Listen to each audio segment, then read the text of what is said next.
Nous allons prendre une Bible et nous allons lire dans Apocalypse au chapitre 20, du verset 1 au verset 3. Apocalypse, chapitre 20, verset 1 au verset 3. N'oubliez pas que nous parlons sur le millénium, et que nous sommes en train d'étudier le troisième volume. Sur le millénium. Alors, lisons la parole du Seigneur. Puis je vis descendre du ciel un ange qui avait la clé de l'abîme et une grande chaîne dans sa main. Il saisit le dragon, le serpent ancien, qui est le diable, et le lia pour 1000 ans. Il le jeta dans l'abîme, ferma et scella l'entrée au-dessus de lui, afin qu'il ne saisit plus les nations jusqu'à ce que les 1000 ans fussent accomplis. Après cela, il faut qu'il soit délié pour un peu de temps. Amen. Amen. Que Dieu bénisse la lecture de sa parole. Veuillez tranquillement vous asseoir. Alors, excusez-nous, vous savez, ce sont les meilleurs de la nouvelle technologie. Nous sommes en train d'améliorer pour vous cette nouvelle technologie. Vous savez que la science évolue et nous devons aussi en même temps faire évoluer la parole avec. C'est pour cela que les touches et les retouches devraient nécessairement nécessiter un peu de temps, juste le temps d'une véritable mise au point. Alors, c'est très bien. Nous sommes en train d'étudier un vaste sujet, mais surtout un glorieux sujet. Le sujet sur le millénium. Un sujet qui n'est pas du tout accessible à tout le monde à cause de sa perplexité, à cause du fait que c'est un sujet très difficile et la plupart des temps, eh bien, le monde a du mal à le saisir. Même les grands théologiens, ceux qui étudient la parole de Dieu, ont toujours du mal à saisir ce sujet sur le millénium. Mais quand vous avez une meilleure approche du message, vous comprenez simplement que c'est un sujet qui est à la portée de chacun d'entre nous. Alors, dans ce sujet, la première chose, ne l'oubliez pas, que j'ai voulu que vous reteniez, c'était qui est cet ange qui lie Satan. Parce que pour que nous ayons un millénium, il faut que Satan soit lié. Mais Satan est lié par un ange. Qui est cet ange? Et vous avez tous compris qu'il s'agissait de l'ange puissant. La deuxième chose que j'avais voulu que vous sachiez, c'était quels étaient les noms du dragon. Parce que le dragon s'est présenté par 4 noms différents. On l'a d'abord appelé, pour commencer, le serpent ancien, donc c'est lui qui séduisit les nations, et ensuite qui est l'accusateur des frères, on l'a appelé le diable, on l'a appelé Satan, l'adversaire, alors on l'avait autrefois appelé le dragon. Donc dragon, serpent ancien, et ensuite le diable, celui qui a la notoriété du mensonge et de la calomnie, et par après Satan, celui qui est l'adversaire, l'opposant de tout ce qui est de Dieu. En plus, que vous avez compris les noms du dragon, il fallait aussi comprendre c'était quoi la Bible. Et ça, vous l'avez compris, je l'ai déjà dit dans les précédentes prédications où je vous ai montré simplement cet abîme qu'on pouvait aussi appeler cet index qui avait été réservé aux êtres humains plutôt qu'aux anges déchus. Voilà, il fallait savoir ça parce que c'était très important et il fallait l'identifier. Et peut-être faut-il encore identifier ici cet abîme que craignent les démons, c'est-à-dire le Tartare. Je vous l'ai dit et vous avez compris. Et maintenant, la 4e leçon qu'il fallait avoir, c'était que le diable est lié pendant une période de 1000 ans. Et c'était une période de 1000 ans. Et je vous ai lu un texte qui montrait que pour Dieu, un jour est comme 1000 ans. Et puis ensuite, j'ai commencé par vous parler des résurrections. Vous vous souvenez bien que j'ai commencé par vous parler des résurrections et je vous ai parlé des résurrections des justes et des résurrections des injustes. Et vous avez tous compris, selon Daniel, selon ce que Jean a dit et selon aussi ce que Paul aurait dit à son tour. Donc, c'était formidable, sauf au chapitre 24 des Actes des Apôtres. Je vous avais donné la fois dernière le verset 12, alors qu'il fallait que je vous donne le verset 15. Donc, pour ceux qui prennent des notes, N'oubliez pas que ce n'est pas le verset 12, c'est plutôt le verset 15. Lequel verset dit qu'il y aura une résurrection des justes et des injustes. Voilà, donc vous avez déjà une vision d'ensemble en ce qui concerne ce glorieux message, parce qu'il fallait vraiment établir des bases. Et alors que les bases sont établies, vous pouvez mieux comprendre la suite. Parce que vous voulez parler de millénium et parler aussi de résurrection. Vous ne pouvez pas détacher la résurrection du millénium parce que ce sont les ressuscités qui ont accès à cette grâce que nous appelons le millénium. Mais combien de résurrections sont décrites dans la Bible? Alors ça, c'est très bien quand même de savoir ça. Combien de résurrections sont décrites dans la Bible? Alors vous allez voir qu'il y a une résurrection qu'on appelle la résurrection des saints de l'Ancien Testament. Ça, c'est une résurrection des saints de l'Ancien Testament d'après Daniel 12, du verset 1 au verset 3. Et puis, vous avez aussi cette autre résurrection qu'on appelle la résurrection de l'Église, selon 1 Corinthiens 15, 51 à 53. Vous avez aussi 1 Thessaloniciens 4, du verset 16 au verset 17. Et ça, c'est la résurrection de l'Église. Mais il y a en plus de cela la résurrection des martyrs pendant la tribulation, d'après Apocalypse chapitre 20, le verset 4. Et vous avez enfin pour terminer la résurrection au grand trône blanc qui, lui, se décrit du verset 11 au verset 15 d'Apocalypse chapitre 20. Vous avez donc 4 types de résurrection et maintenant, il faut savoir composer avec ces résurrections, les faire asseoir dans le millénium pour dorénavant comprendre ce grand sujet qu'est le millénium. C'est un sujet très, très passionnant et quand vous l'avez étudié, vous avez du plaisir à comprendre désormais pourquoi le prophète nous a emmené le millénium à la 7e fête, des tabernacles. Non, la 7e des fêtes qui est la fête des tabernacles. Voilà, parce que Frère Branham a positionné le millénium à la fête des tabernacles. Satan est lié, Satan est coincé dans l'abîme, lequel abîme est fermé et scellé au-dessus de lui. Satan ne peut plus séduire les nations. Et je vous ai dit que quand Abraham sortait, il lui avait été dit, je ferai de toi une grande nation. Et donc, Abraham a représenté en lui seul une nation, lui le modèle du chrétien que nous sommes aujourd'hui.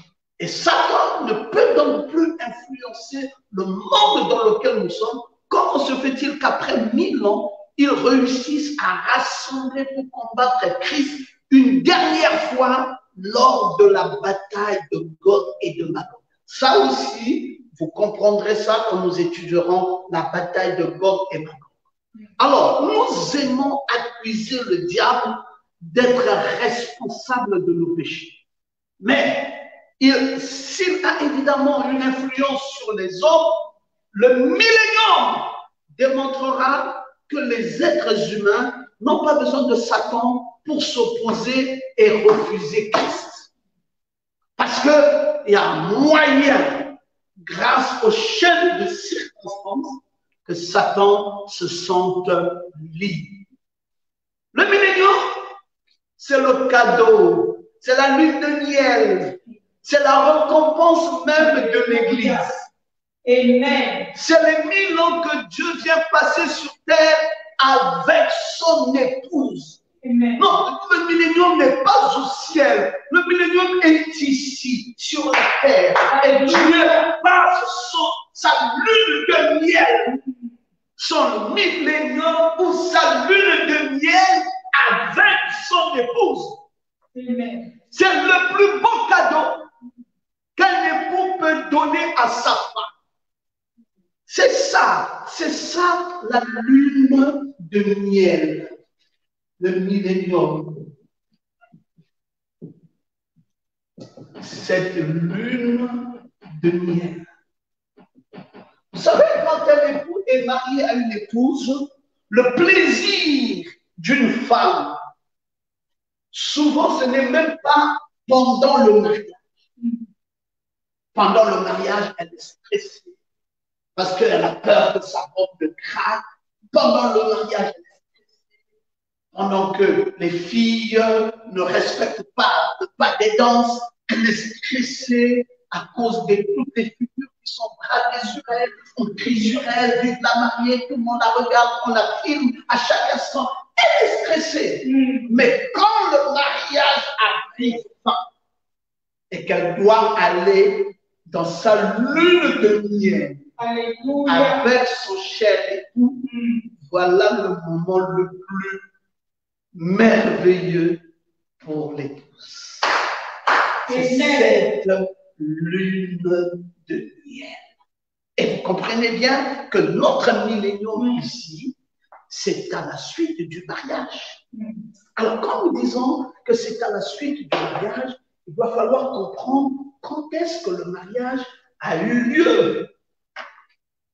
Le mariage, vous le savez bien. Vous savez, quand Dieu ouvre le tout premier sceau, alors que l'Antichrist est sur un cheval blanc, il y a une onction qui vient contrer ça. C'est l'onction du lion. Quand Dieu ouvre le deuxième sceau, alors que l'Antichrist est sur un cheval blanc, il y a une onction qui vient contrer cela, c'est l'onction du vent. Et quand l'Antichrist monte sur le cheval noir, c'est l'onction de l'homme qui vient contrer ça. Et quand il est sur le cheval pâle, c'est bien entendu l'onction de l'aigle qui vient contrer ça. Vous connaissez ces choses parce que je vous l'ai déjà enseigné plusieurs fois. Donc vous voyez, vous savez ce qui se produit sur le premier son avec cet antichrist. Cet antichrist sur un cheval blanc. Et il y a une onction qui contre ça, c'est l'onction du lion. Et nous sommes à Éphèse. Sous le deuxième sceau, l'Antichrist est sur le cheval. Et là, c'est l'onction du veau qui vient contrer ça. Et nous sommes assis, Berkane et Tchati. Et sous le troisième sceau,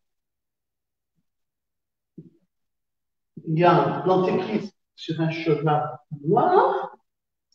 Et là, nous sommes sous l'onction de l'autre, celui qui vient contrer ça. Nous sommes dans l'âge de Sardes. Il a dit. Et sous le quatrième sceau, l'Antichrist est sur un cheval pâle. Et là, nous sommes sous l'onction de l'aigle pour contrer ça. Et nous sommes à Laodicée. Amen. Vous connaissez ce tableau, vous l'avez et vous savez bien comment ça se rapporte, chaque événement se produisant. Maintenant, le millénium ne viendra pas ici. Le millénium ne viendra pas ici. Le millénium va venir dans ce septième âge. Amen. Après le septième. Après le septième. Tout ça, le millénium ne peut pas arriver. Le millénium arrive quand nous sommes ici. Vous avez l'âge de la Odyssée ici, puis arrive l'âge de la pierre de fer. C'est dans cet âge de la pierre de fer qu'arrive le millénium. Amen. Ici, nous avons déjà les 4 êtres vivants, et puis nous montons dans l'âge du millénium. Et là, c'est quoi? C'est la nuée. Et dans cette nuée, comme vous ne vous doutez certainement pas, avant le début des âges, dans l'âge alpha. Dans l'âge alpha. L'âge alpha. Ici, nous savons que Jésus est parti à Londres. Puis, les âges de l'Église vont commencer à l'an 53. Et il y a une période de 20 ans ici. Et pendant ces 20 ans, nous sommes dans un âge appelé l'âge alpha. Puis, nous arriverons dans l'âge oméga. Parce que Dieu, il est alpha et il est oméga. Et dans cet âge oméga, Dieu revient à nous. Là, nous avons quitté les âges de l'Église. Amen. Et la lumière est descendue en 1960. Et puis, après, nous rentrons dans un nouvel âge qu'on appelle l'âge oméga. Dieu agit conséquemment dans cet âge oméga. Mais dans cet âge oméga, il n'agit plus comme étant fils de l'homme. Parce qu'il a travaillé comme fils de l'homme quand il est venu au monde à l'an zéro. À l'an zéro. Jusqu'à l'an 33, celui qui était là, c'était qui? C'était le fils de l'homme. Fils de l'homme, ça veut dire quoi? Ça veut dire prophète. Amen. Et il agit en tant que fils de l'homme, à l'an 0 jusqu'à l'an 63. Oui. Et quand va commencer les âges de l'Église? Depuis le premier saut, jusqu'à ce que nous en arrivons au quatrième saut. Parce que l'enlèvement a lieu au quatrième saut. Alors, entre le premier saut et le quatrième saut, il a travaillé comme étant fils de Dieu. Et fils de Dieu, ce n'est plus héritier de la terre, mais fils de Dieu, c'est héritier de toutes choses. Et quand, jusqu'au quatrième saut ici, il est fils de Dieu, les âges prennent fin avec l'onction de l'air au 7e âge de l'Église. Puis, nous rentrons dans l'âge de la pierre de fête, un nouveau millénium. L'enlèvement a déjà eu lieu sous le quatrième saut. C'est ici que l'enlèvement a lieu. Et puis, nous montons maintenant dans l'âge du millénium. Oh, c'est magnifique. C'est magnifique de connaître toutes ces choses. Alors, fils de l'homme, c'est celui qui était. Fils de Dieu, c'est celui qui est. Fils de l'homme, d'après Luc 17:30, la nuit. Après, nous sommes sous l'impulsion de l'aigle. Et puis, celui qui vient, c'est qui? Fils de David. Amen. Fils de l'homme, celui qui était. Fils de Dieu, celui qui est. Fils de David, celui qui vient. Vous voyez, là, le tableau change. Maintenant, vous avez déjà la pierre de fête, vous avez compris ça, mais le tableau doit obligatoirement changer parce que nous passons de fils de l'homme à fils de Dieu et nous passons à fils de David.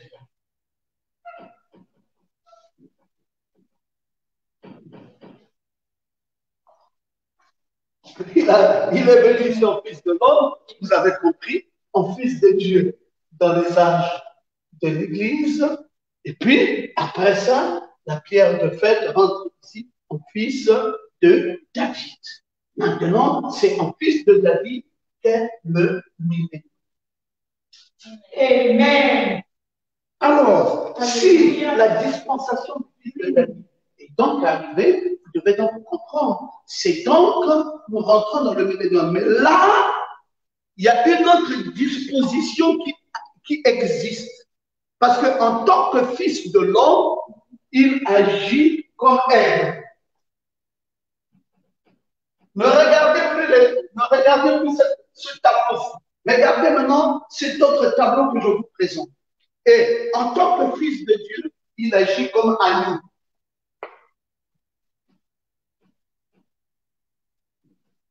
L'agneau de Dieu qui ôte le péché du monde. Mais entre fils de Dieu et fils de David, il y a une plage où le ministère du Fils de l'homme se répète encore. Fils de l'homme se répète encore. Avant que nous ne passions à fils de David, il y a une plage où le ministère du Fils de l'homme intervient à nouveau. Alors, si Fils de l'homme est, ça veut dire qu'il revient à nouveau comme être.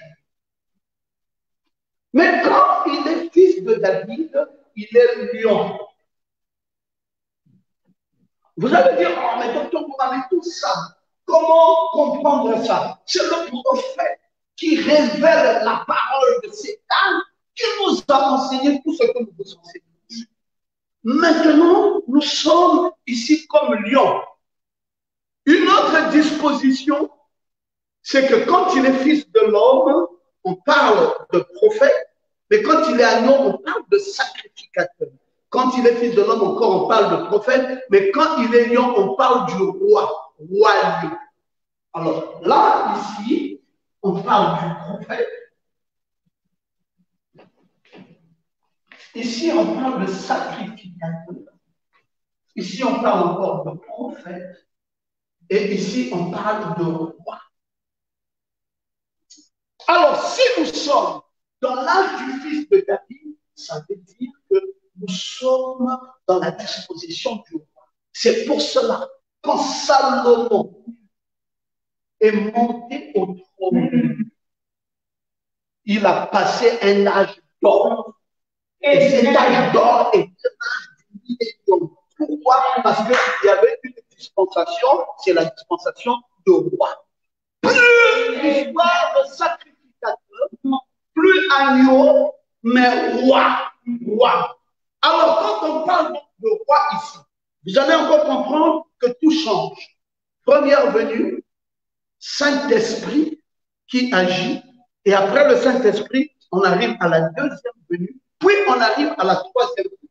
C'est pour cela qu'il y a une interlude du Fils de l'homme au milieu. Parce que ici, on est dans la première venue. Ici, on est dans la dispensation du Saint-Esprit. Ici, on est dans la deuxième venue. Et là, on est dans la troisième venue. Maintenant, docteur, si nous parlons du millénium, ça veut dire que nous parlons du Fils de David. Si nous parlons du millénium, ça veut dire que nous parlons de Salomon. Si nous parlons du millénium, le vrai fils de David, ce n'est même pas Salomon, mais c'est Christ. Si nous parlons du millénium, nous parlons du lion. Si nous parlons du millénium, nous parlons de la troisième venue. Et là, on peut vous amener dans les zodiacs. Alléluia. Parce que il est dans sa première venue en tant que vierge. Et il termine sa venue en tant que lion, le signe de lion. Et là, signe de balance, là, signe de scorpion. Vous comprenez? Parce qu'il est venu en vierge, il est rentré en service en balance, il est mort en scorpion, et il est revenu dans le Saint-Esprit en sagittaire. Et il va commencer les âges de l'Église en Capricorne. Et puis, Capricorne, il va continuer Verseau, il va continuer Poisson, il va continuer Bélier, et il va continuer Taureau, et il va continuer Gémeaux, et il va terminer Cancer. Et quand il a fini en Cancer, l'âge de l'Odyssée, il assomme tout ici en Lion. Donc, il est venu en première venue, et il a terminé la deuxième venue en Cancer. Mais quand, après le signe du Cancer, vient le signe du Lion. Et là, c'est la troisième. Alors, si vous vous arrêtez à la deuxième venue, vous n'êtes pas arrivé dans la constellation des 12 et 6 zodiaques. Parce que si vous voulez aller jusqu'à la fin, aux 12 et signes du zodiaque, alors il vous faut arriver à Lion.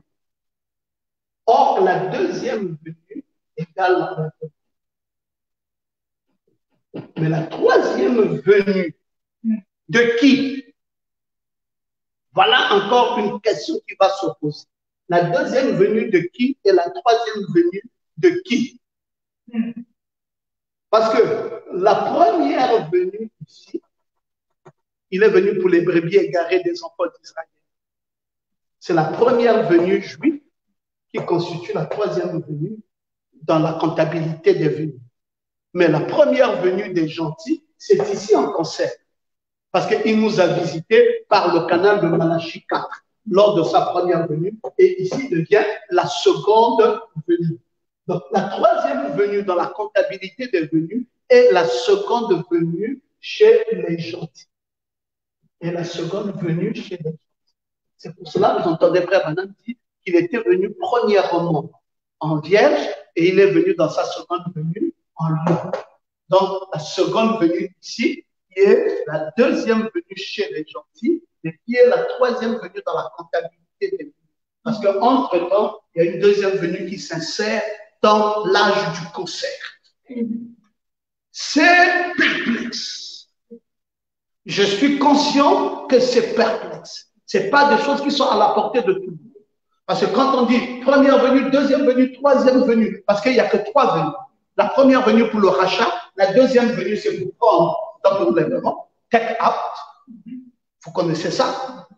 Et puis maintenant, après, nous arrivons à la troisième venue, qui constitue en soi la seconde venue chez les gentils. Mais la troisième venue dans la comptabilité des venues. Alléluia. Gloire à Jésus. Maintenant, vous avez tout. Quand il est venu nous racheter, mais quand il était fils de Dieu, c'était quoi? Il était comme intercesseur.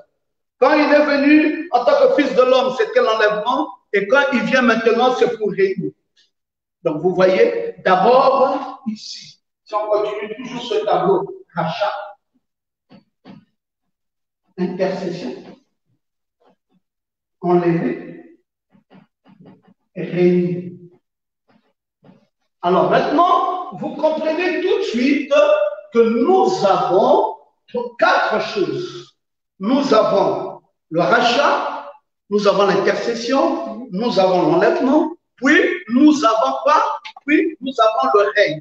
Donc en tant que millénium, c'est le temps du règne. C'est pour cela que vous allez voir en Apocalypse au chapitre 20, le verset 4, on commence à introduire la notion du règne. Et quand on introduit la notion du règne, nous sommes déjà en train de parler d'un trône. Dans la notion du règne, on parle d'un trône, et dans la notion du règne, on parle d'un millénium. Et dans la notion du règne, on parle d'une troisième venue qui en soi est une seconde venue chez les nations. Parce qu'il est venu à l'âge de la Odyssée pour visiter les nations pour la première fois, parce que le Fils de l'homme, au départ, n'avait pas visité les nations, était venu pour les brebis égarées des enfants d'Israël, et puis les Samaritains en ont profité. Nous, les nations, on a dit qu'on ne peut même pas donner la nourriture des enfants aux chats, parce qu'on était considérés pour des chats, et notre visite a commencé à l'âge du concert, et après la seconde visitation, c'est dans le Léo. Quand nous entrons dans la troisième venue, dans la comptabilité des venues, là, nous rentrons désormais en plein dans le millénium. Amen.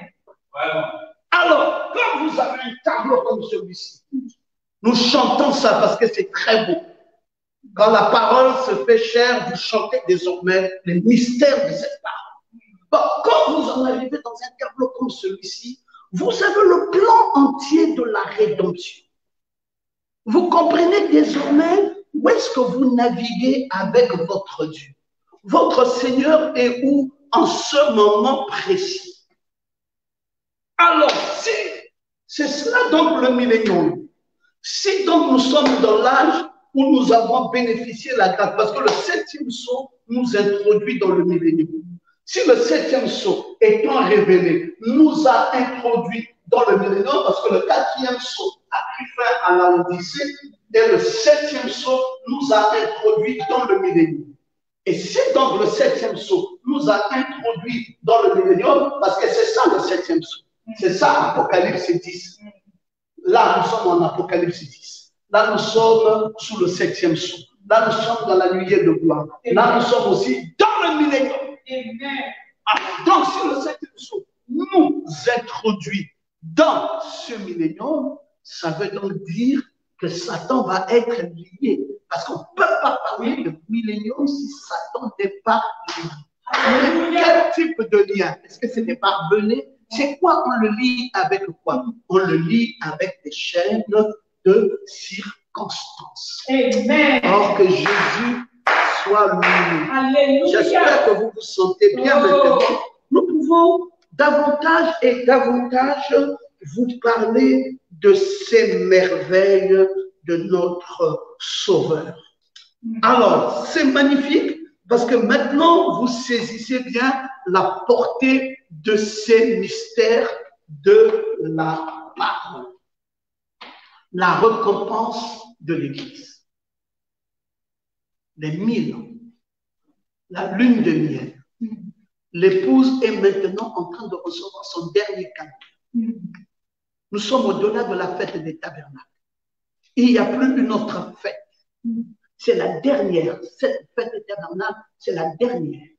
Elle préfigure le millénium. Pendant le 7e âge de l'Église, nous adorons sous la fête des tabernacles. Et Branham dit qui est le millénium. Allons-y dire cette citation. La demeure future de l'épouse céleste et de l'épouse terrestre. Il avait prêché le 2 août 1964. Nous sommes au paragraphe 454. Paragraphe 454. Écoutons le prophète. Jusqu'au paragraphe 455. Il dit, la fête des tabernacles était la dernière. Il dit, la 7e. Maintenant, nous adorons sous la fête des tabernacles. Maintenant, notre adoration est sous la fête des tabernacles. Le 7e âge de l'Église. Dans le millénium, on sera de nouveau sous la fête des tabernacles dans le 7e jour. Dans le millénium, on sera de nouveau sous la fête des tabernacles. Bon. Le prophète met la fête des tabernacles dans le 7e âge et il dit dans ce millénium, nous serons de nouveau. Donc ça veut dire qu'il met une liaison entre Malachie 4 et Apocalypse 10. C'est pour cela ce prophète a eu deux missions. La mission de Malachie 4, là où on adore sous la fête des tabernacles, et on met une suite ici par la personne du Saint-Esprit pour quitter Malachie 4 et entrer en Apocalypse 10. Et quand on quitte Malachie 4 dans le 7e âge et qu'on rentre en Apocalypse 10, on change des âges parce qu'on rentre dans l'âge de l'épouse, on a fini avec le 7e âge, mais on n'a pas coupé avec l'adoration sous la fête des tabernacles. Sauf que là, c'est la fête des tabernacles en relief avec le millénium. Ici, la fête des tabernacles en relief avec le 7e âge de l'Église. Dans le 7e âge de l'Église. Alors, quand est-ce que l'adoration se fait? L'adoration commence par le 7e âge de l'Église, toujours le même personnage, William Branham, par lequel Dieu utilise comme une gerbe agitée. Puis, paf, changement de dispensation. Christ descend, un nouveau Éphésien. Et dans le nouvel Éphésien qui entre, nous rentrons maintenant sous le millénium, mais dans la fête des tabernacles. Oh my God! C'est plaisant de lire un prophète et de comprendre les textes tels que ça a été révélé en ce temps de la fin. C'est plaisant. C'est un bonheur. Donc, le millénium, on sera de nouveau. J'aime bien ce terme de nouveau parce que ça avait d'abord été avant et maintenant de nouveau. Cette fois-ci toujours sous la fête des tabernacles. C'est quoi la fête des tabernacles? Mais c'est la fête des lieux de rassemblement. Amen. Là, comme dit la Bible, dans le millénium, ils bâtiront des maisons, ils habiteront. alors nous sommes dans des lieux de rassemblement. Le prophète dit dans la demeure future, au paragraphe 215, souvenez-vous ici, c'est la fête des tabernacles. Il dit des tabernacles, des lieux de rassemblement. Amen. Là où, comme le dit la Bible, dans le millénium, ils bâtiront des maisons, ils habiteront. Quel est donc ce millénium dans lequel on bâtit des maisons? C'est ça la révélation que nous avons. Nous sommes dans un millénium complet. On est dans un millénium complet. Je vous avais dit un millénium sans que la terre ne brûle. Comme il le dit dans la demeure future. Un millénium où on bâtit des maisons, on y habite. Il y aura un autre tabernacle qui doit être loin pendant le millénium. Ah, les 6 buts de la visite de Gabriel à Daniel, paragraphe 125. Un autre tabernacle, le Saint des Saints, qui doit être loin pour le millénium. Et ce tabernacle, le Saint des Saints, qui doit être loin pour le millénium, c'est l'épouse de Christ. Nous y voici. Amen. Loin dans cette phase de millénium. Ne vous en faites pas, parce qu'il y en a qui vont nous en parler à Isaïe pour dire que l'agneau va paître avec le lion. Ça, c'est un autre sujet sur lequel nous développons. Béni soit le nom de l'Éternel de suivre d'abord le processus de l'enseignement et comprendre le dessein de Dieu quant au temps dans lequel nous vivons. Parce que vous savez, comme il le disait dans la 70e semaine de Daniel, au paragraphe 55, tout ce qu'il y a du chapitre 3 de l'Apocalypse jusqu'au chapitre 19, ça n'a absolument rien à voir avec l'Église. C'est pour cela qu'il y aura l'introduction du peuple d'Israël dans ce voyage du millénium. Alors, quand vous parlez de Boaz, qui est l'époux, tout de suite vous parlez de Ruth, qui est l'épouse. Et si vous ne parlez que de Boaz et de Ruth et que vous ne parlez pas de Naomi, vous n'avez pas mis le complet de l'écriture. Parce que c'est Naomi qui est le type juif qui part dans le pays des Moabites, qui trouve cette femme appelée Ruth et qui la ramène. Et c'est là l'échange de la parole.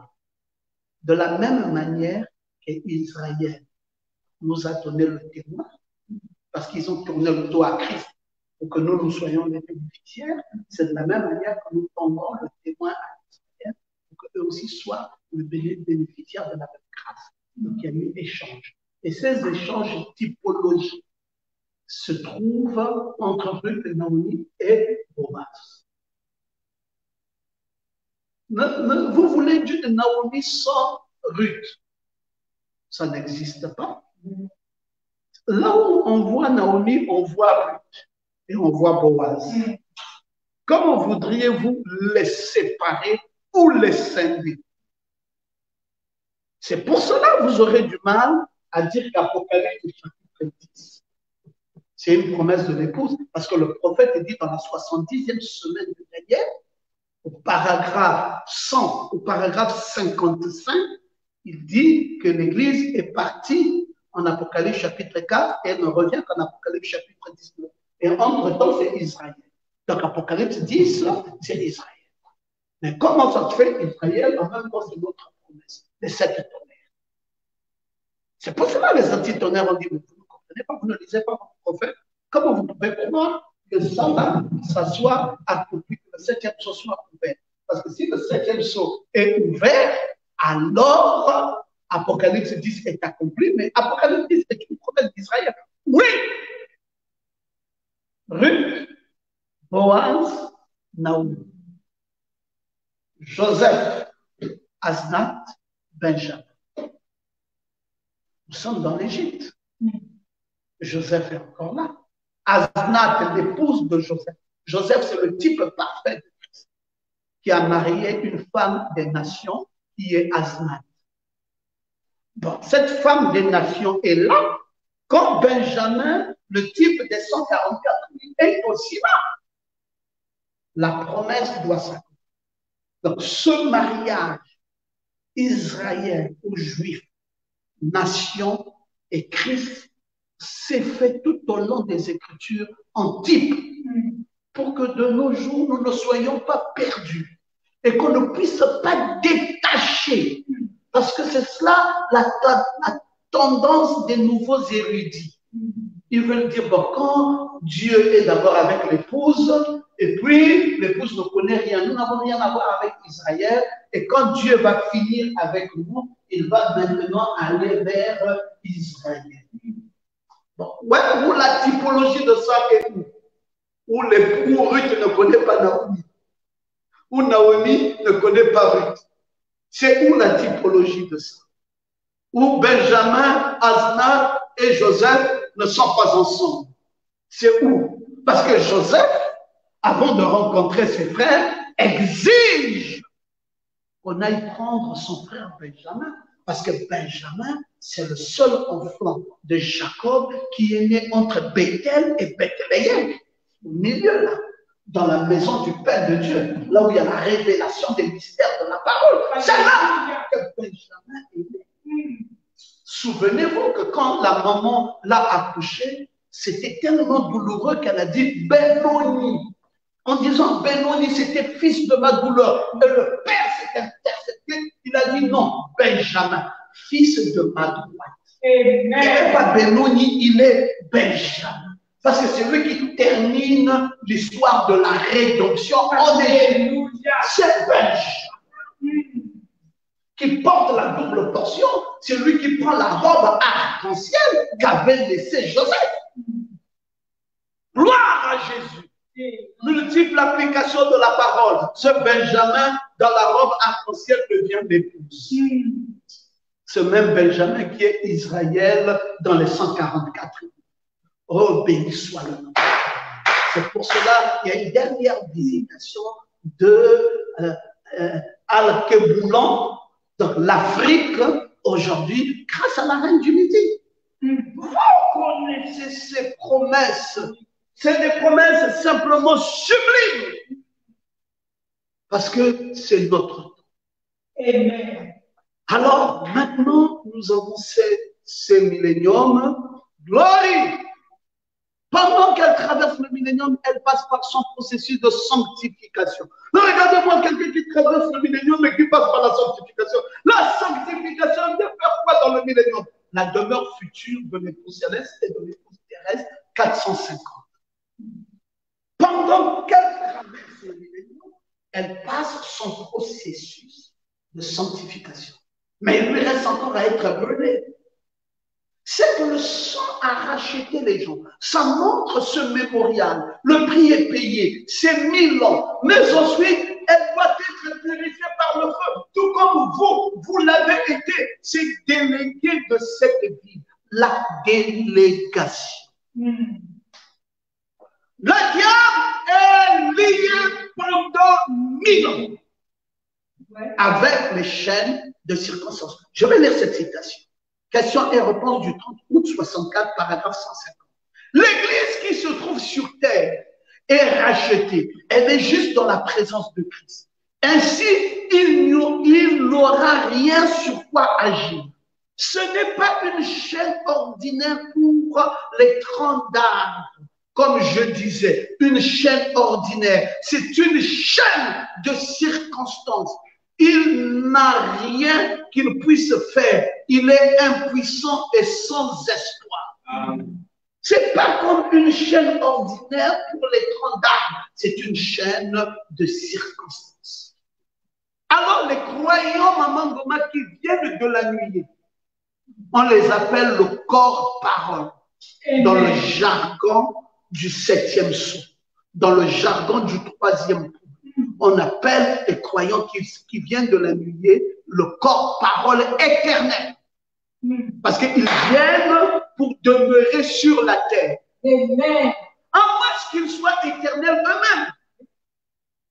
Mais les croyants ne trouveront jamais le repos, le règne de Christ dans leur cœur jusqu'à ce que le réveil se produise à travers l'écoute de la parole. Amen. Vous pensez que pour que nous rentrions dans notre repos, ou que nous rentrons dans notre millénium, qu'est-ce qui nous amène là? C'est la parole. Alléluia. Vous êtes troublés quand vous recevez la parole tranquillise vos nerfs, la parole vous met dans un nouveau règne. La parole vous met dans le règne de Christ. Amen. Et là, un réveil se produit dans votre cœur grâce à l'écoute de la parole. C'est un repos de Dieu. Et vous faites face à l'Antichrist, qui est venu de la grande bataille jamais livrée, l'Armageddon. Et quand l'Antichrist vient là, la bataille d'Armageddon dans la pensée, entre la vérité et les fables mensongères. C'est ça la grande bataille. Le prophète de Dieu dit, si vous voulez encore comprendre même l'Armageddon, allez-y comprendre la plus grande bataille jamais livrée. Il dit, elle se passe où? Cette plus grande bataille, elle se passe dans la pensée. Amen. Tu veux te suicider, tu veux divorcer, tu veux aller te battre, tu veux voler, tu veux escroquer. Et ça trottine ton esprit. Tu es malheureux. Et puis Christ vient par le biais de la parole. Se place dans ton cœur, dans ton âme et te donne un repos. Amen. Tu dis, j'étais troublé il y a quelque temps, maintenant je suis calme. Je viens d'avoir un repos. Le millénium. Amen. Après la plus grande bataille. Parce que cette bataille, c'est une bataille entre la vérité et le mensonge. N'oubliez pas que tout ce que le diable fait, c'est un menteur. C'est le père du mensonge. C'est lui, le père du mensonge. Et Christ vient avec la vérité. Et le combat qui se passe aujourd'hui, même entre les prédicateurs, les ecclésiastes, les églises, etc., c'est toujours un combat entre le mensonge et la vérité. Père Abraham a trouvé la communion avec Melchisédek. Mais à la suite de quoi? Après la bataille de Kedorlaomer, la bataille des 5 ans. Et quand Abraham est sorti de la guerre de Kedorlaomer et qu'il est sorti de cette bataille, Melchisédek, le roi d'Israël, celui qui n'a ni commencement ni fin, la rencontre. Alléluia. Abraham et lui ont échangé. Alléluia. Et il a donné à Abraham une partie de sa divinité. Abraham est rentré dans son. Mais Abraham ne peut pas rentrer dans le repos s'il n'est pas sorti de la guerre. Et toi, tu ne rentreras jamais dans le repos si tu ne sors pas de la guerre. C'est pour cela que j'ai une bonne nouvelle pour toi. Ta guerre a pris fin. Maintenant, c'est ton jour de victoire. C'est le message de victoire. C'est le triomphe. C'est la gloire. L'épouse de Christ rentre maintenant dans la nuée. Alléluia. Les mystères de la nuée sont révélés à toi. Celui qui est descendu au mont Sunset dans le corona de forêt. Et maintenant là, tu peux te réjouir de ton repos. Alléluia. Gloire à Jésus. C'est ton temps de règne. C'est ton temps de victoire. Quel grand jour c'est. Le jour de victoire, parce que nous régnons avec le corps parole. Et sur ce corps, dans ce corps de chair racheté, montrant que le royaume, montrant que le fils de David est assis sur son trône. Amen. L'époux revient avec l'épouse pour 1000 ans de règne. Quelle visitation magnifique. Le règne du millénium. Oh, je me sens bien. Je me sens bien. Comme nous lisons dans l'exposé des étages de l'Église, je vais bientôt terminer.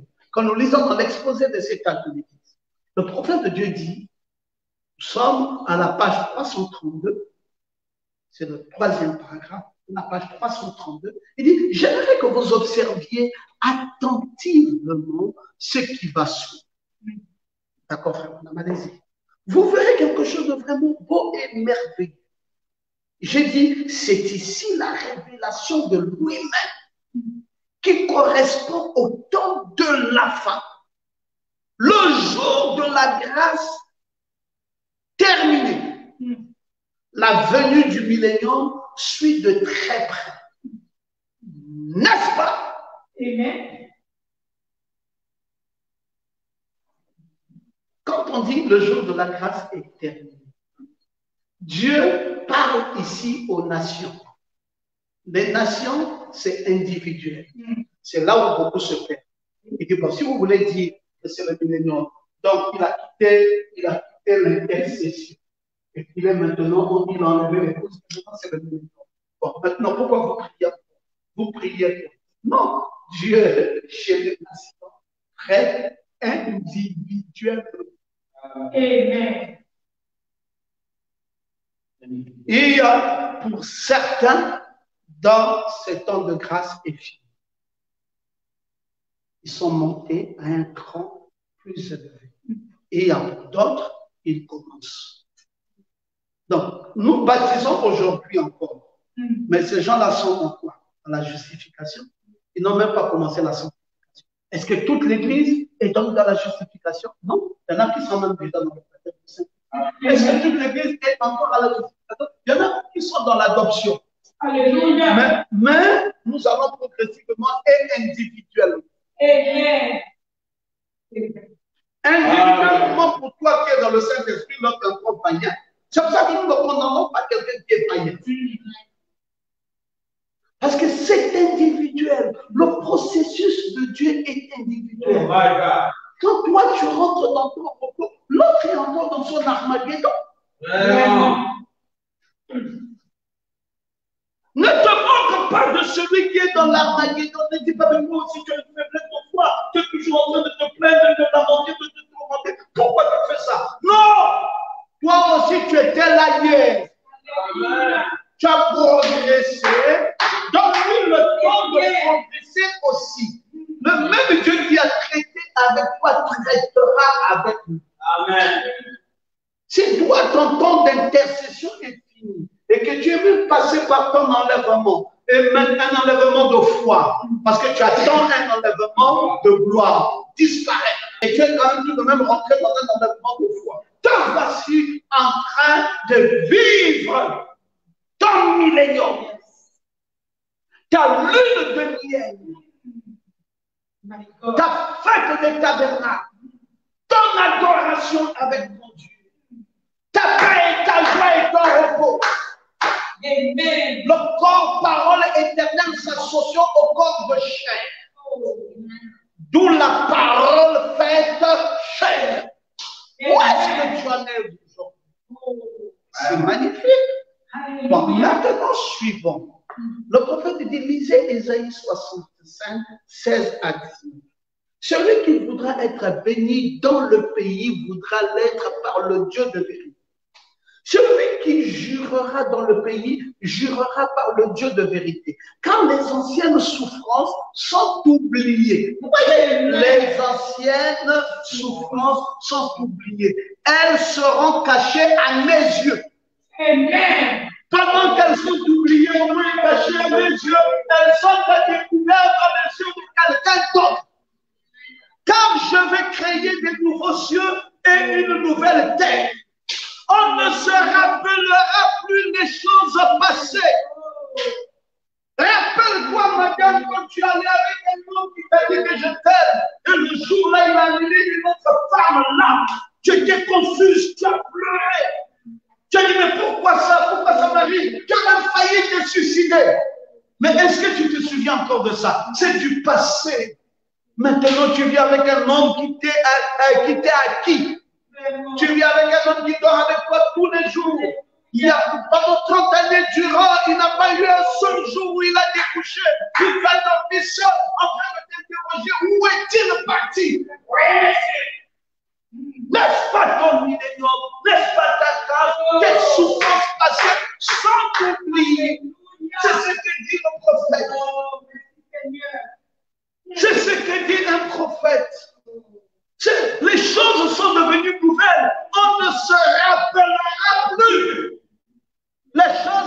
et ne reviendront plus à l'esprit à cause de ce que je vais créer. Je vais créer Jérusalem pour l'allégresse et son peuple pour la joie. Je ferai de Jérusalem mon allégresse et de mon peuple ma joie. On n'y entendra plus le bruit des pleurs. On n'y entendra plus le bruit des cris. C'est ici question de la nouvelle Jérusalem. Il est question du millénium.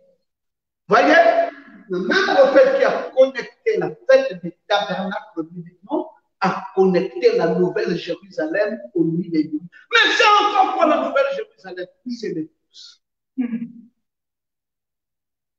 C'est magnifique. Toutes ces promesses. Parfois, quelqu'un d'autre peut dire la même chose. Il est en train de se travailler la tête.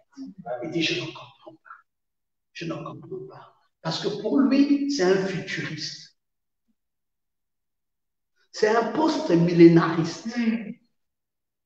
Et vous avez une deuxième catégorie qui sont les pré-millénaristes. Mais nous sommes les croyants du message qui pensons dans un millénium accompli dans la fête des tabernacles. Gloire à Jésus. La troisième école de pensée. Selon le message. L'époux revient à l'épouse pour 1000 ans, le règne du millénium. Question et réponse numéro 4. Nous avons écrit dans les premiers commentaires ce que le prophète a répondu. Vous voyez, cette réponse est claire. Car voici le jour vient. C'est ça Malachie 4, n'est-ce pas? Le jour vient.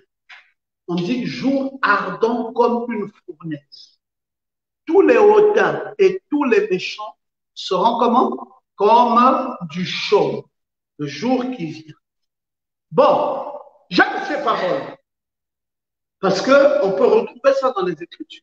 Mais beaucoup ne se sont donc pas posé la question, c'est quel jour qui vient? C'est un message de Dieu dans le jour. Message de Luther, ils ont reçu la justification. Dans le jour. Message de Wesley, la sanctification. Dans le jour de Pentecôte, ils ont reçu la restauration de Dieu. Et ensuite, Malachie, dans la grande prophétie, après les temps de Luther, de Wesley, de la Pentecôte, voici le jour de Dieu. Comme une fournaise. Là, William Branham entre en scène. Alors, le jour-là, il y en a qui pensent que c'est un jour de 24 heures. Voilà, 24 heures arrivent, comme une fournaise ardente. Non! Le jour-là annonce un message. Mais si tu lis avec ton intelligence, tu vas voir que c'est un jour de 24 heures. Tu peux même convertir les 24 heures en combien de minutes et tu vas encore les multiplier en secondes. Et tu crois que c'est un jour comme jour, minute, seconde, heure. Non! C'est un jour, ça veut dire un message. Amen. Le jour de Malachie 4, donc, le message vient comme une fournaise ardente. Les prophètes ne parlaient pas des jours de 24 heures. Ils parlaient du jour. C'est un message venant d'un prophète qui constitue le jour. Dites encore Amen. Amen. C'est pour cela qu'on est toujours embrouillé. 1000 ans. Et tu comptes 1000 ans. Oui. Alors nous irons tous au millénium. On va vivre avec Christ 1000 ans. On va compter 1 mois, 2 mois. Nous, on sera là-bas 1000 ans. Mon Dieu. Bien. Et tu vois ça. Mais vous allez même vous fatiguer. Vous allez vous lasser. Vous voyez? Parce que nous ne comprenons pas le langage de Dieu. Il ne parlait pas d'une période de temps telle que la montre a dit 12 heures, un jour, une nuit, 1000 ans. tous les hautains et tous les méchants seront comme du chauve. C'est la restauration de la parole. Le jour là, c'est le message qui est venu, qui n'a laissé ni racine ni rameau. Donc le message de jugement d'Apocalypse 10. Ça n'a laissé ni racine ni rameau. Ça a jugé tout le monde. Frère, quand nous avons reçu le message, voilà comment le message nous a jugés. Tu vas à la plage. Après, toutes les femmes se baladent, toi tu es déjà jugé. Tu dis, tu regardes, tu restes encore là, tu quittes. La plage là n'est plus pour toi. Tu restes dans ta cour, en culotte. Quelqu'un sonne, il veut rentrer. Tu cours, tu vas enlever, tu portes le pantalon, tu viens. Tu es déjà jugé. Tu es là, tu veux porter, tu es une femme, tu veux rester chez toi-même en collant. Quelqu'un arrive, tu cours, tu vas porter la jupe. Non, tu ne peux pas. Bon, voilà, tu es jugé. Tu te mets devant le miroir, tu regardes comment tu es habillé. Toi-même, tu juges ton habillement. Tu dis que ça là, je suis comme une païenne. Et tu enlèves, tu mets, tu enlèves, tu mets. Voilà. Ça ne laisse ni racine, Vraiment. ni chose. Malachie 4. Encore, vous jouez avec Malachie 4. Ça vous juge à chaque fois. Tu es là avec les gens, tu veux faire une blague. Après, tu dis, est-ce que la parole m'autorise? Alléluia. Vous êtes là, après, quelqu'un te dit, ma chérie. Je dis, mais si mon mari était là et qu'il entendait cet homme m'appeler ma chérie, il comprendrait ça comment? Il dit, arrête de m'appeler chérie. Je suis la chérie d'une seule personne. Donc, tous les jours, remise en question. Tu es même devant la télévision, avec les enfants, vous suivez là, les gens commencent à s'embrasser. Tu es déjà mal à l'aise. Je dis, mon Dieu, une saleté comme ça devant nous. Tu tournes un peu, tu veux que ça passe vite avant de revenir. Bon, donc tous les jours, culpabilité, condamnation, jugement, attaque, c'est ça Malachie. Amen. Ça ne laisse ni racine, ni rameau, parce que ça va vous juger. Est-ce que quelqu'un peut-il dire si cette écriture est accomplie dans sa vie? Amen. Amen. Voici donc le jour qui vient, ardent comme une fournaise.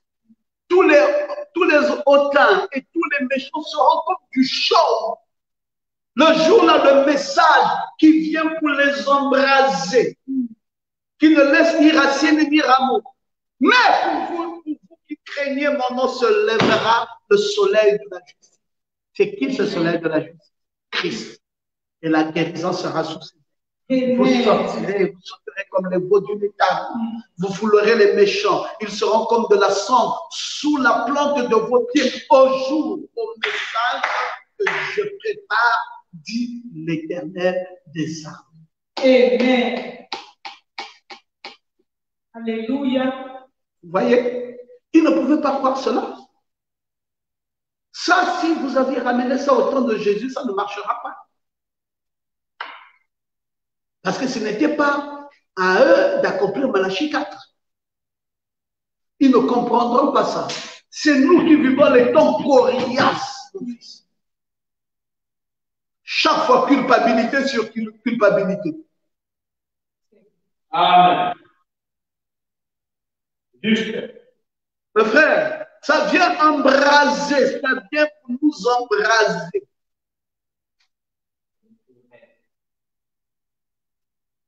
Je connais une soeur qui a dévié une seule fois dans la parole. Elle était bien. Le fait qu'elle ait dévié une fois dans la parole, pouf, elle a porté la grossesse.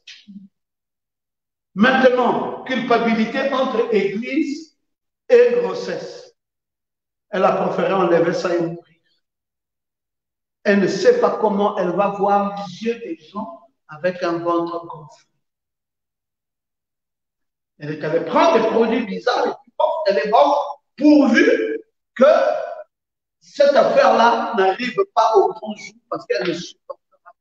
Frère, vivre le message, tu peux te suicider. Quand tu fais le mal, tu ne comprends pas, mais le jour où le mal sort au grand jour, la culpabilité que cela installe dans ta vie, Tu préfères même t'en aller que le vivre ça. Ça devient difficile. Et c'est comme si tout le monde te regarde bizarrement.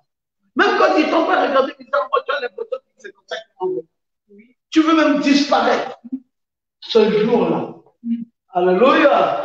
C'est quoi ce jour-là? C'est le jugement. C'est pour cela que vous n'allez pas parler de ce millénium si vous n'avez pas traversé résurrection et jugement. Vraiment. Vous devez traverser ça. Malachie 4 doit vous conduire à Apocalypse 10. Et le jugement doit frapper. Dieu a pris nos yeux charnels et nous a élevés. Pour que maintenant, Satan, dans ce grand Armageddon, soit le perdant. Amen. Parce qu'il vient toujours. Oui. Mais il ne trouve plus de place. C'est ça son problème. Il est désormais lié, coincé dans l'abîme qui est fermé et scellé au-dessus de lui. Il n'arrive plus à te séduire. Il te propose le pantalon, tu lui passes ta route. Il te propose un collant, il lui passe ta route. Il dit, il n'y a plus d'autres vêtements ici, je peux donc aller voir un couturier qui va confectionner pour moi une tenue plus large et nette. Satan dit, comment ça? Coincé dans l'abîme. Il n'arrive plus. Il n'a plus d'influence. Il ne réussit plus à rassembler. Il veut combattre Christ. Il trouve que c'est difficile. C'est pour cela qu'il va se réserver une dernière bataille qui est Gog et Magog. Il ne va pas se laisser faire. Il va se réserver une dernière bataille. Oh, que Jésus soit béni. Je crois que je vais m'arrêter là pour aujourd'hui. Dimanche, nous allons grandement évoluer. Merci Seigneur encore pour ta parole.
Père, je veux te rendre grâce pour ce merveilleux message qu'il t'a plu de nous partager en ce troisième jour. Alléluia. Alors que nous rentrons dans l'étude approfondie du millénium.